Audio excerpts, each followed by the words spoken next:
सल्लल्लाहु अलैहि वसल्लम ला यअकुलु तआमका इल्ला तक़िय्युन औ कमा क़ाला सल्लल्लाहु तआला अलैहि वसल्लम। अल्लाह के रसूल सल्लल्लाहु अलैहि वसल्लम ने फरमाया, तुम्हारा खाना कोई न खाए मगर परहेजगार, यानी तुम्हारा खाना परहेजगारों के लिए होना चाहिए, मुत्तकी लोगों के लिए होना चाहिए, नेक लोगों के लिए होना चाहिए। मुहद्दिसीन ने उसके कई वजूहात लिखी हैं, 2 वजह अर्ज करता हूँ। नंबर 1, तुम अपनी कमाई को इस कदर हलाल तरीके से कमाओ, हलाल रोज़ी कमाओ, ताकि तुम्हारा खाना इस काबिल हो कि नेक और मुत्तकी लोग खा सकें। एक मतलब हो गया, यदि अपनी रोज़ी पाकीज़ा तरीके से कमाओ।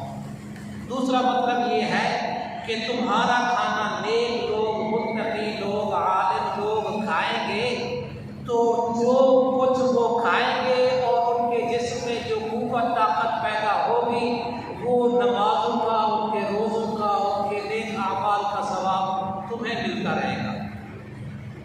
अब जब मेरे प्यारे आका सल्लल्लाहु अलैहि वसल्लम ने सहाबा के सामने इस बात को रखा तो अल्लाह की शान एक वाक़या है जिसको इमाम बुखारी में, इमाम मुस्लिम ने और 3 कुतुब अहादीस और में और तकरीबन 5-6 तफसीर वालों ने इस वाक़े को नकल किया। बड़ा अजीब वाक़या है। सहाबा इकराम के दिल के अंदर इतना अहमियत बैठी कि एक दफ़ा ये हुआ कि नबी सल्लल्लाहु अलैहि वसल्लम के पास एक मेहमान आ गया, मुसाफिर आ गया, तो आप सल्लल्लाहु अलैहि वसल्लम ने फरमाया, मन युरीदु हाज़ा, इस मेहमान की मेहमानी कौन करेगा, इसकी रात इसको रात का खाना कौन खिलाएगा। फ़क़ाल रजुलुन मिनल अंसार आना, एक अंसारी ने कहा मैं खिलाऊंगा। एक अंसारी का नाम क्या है, अबू तलहा रज़ियल्लाहु ताला, उसने कहा मैं खिलाऊंगा। फ़न्तलक़ा बिही इला इम्राअतिही, उसको अपने घर ले गए और जाके बीवी से कहा अक्रिमी ज़ैफ़ रसूलिल्लाह सल्लल्लाहु अलैहि वसल्लम, अल्लाह के नबी के मेहमान आए हैं, इन्हें खाना खिलाओ, इनकी ज़ियाफ़त करो। तो वो औरत कहती है मा इंदना इल्ला कुतु सिबयानी, हमारे घर में तो सिवा 2-3 रोटियों के और कुछ नहीं है, और वो भी बच्चों के लिए, और बच्चों के लिए है, इसके अलावा कुछ नहीं है। तो उसने कहा बच्चों को सुला दो, वो बच्चों को सुला दो, खाना मेहमान के सामने रख देना, और जब मेहमान खाना खाने लगे तो जरा सही करने के बहाने उसको बंद कर देना। इमाम बुखारी ने ये नकल किया, और तू उस चराग को ठीक करने के बहाने बुझा देना।